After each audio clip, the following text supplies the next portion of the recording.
দিনটা ছিল 10th December. আমি সকাল সকাল বেরিয়ে পড়েছিলাম কারণ আমার দুজনকে সাজানোর ছিল। তো দেখতেই পাচ্ছ পৌঁছে গেছি সেখানে, আর গিয়ে একটু ওয়েট করতে হচ্ছিল কারণ তাদের জলসওয়া শেষ হয়নি।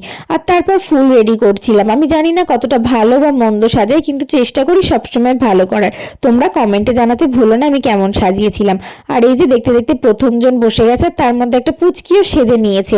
আর তারপর আমি কিন্তু বিয়েবাড়ির পকোড়া খেতে খেতে কাজ করছিলাম। যাই হোক, তারপর সেকেন্ডের জন্য বসে গিয়েছে।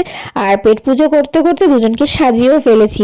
আর এই যে দেখতেই পাচ্ছ কি সুন্দর লাগছে, কিন্তু আমার সুন্দর লাগলে তো হবে না, তোমাদেরও কেমন লেগেছে অবশ্যই কমেন্টে জানিও। আর তারপর খাওয়াতে বসিয়ে দিয়েছিল।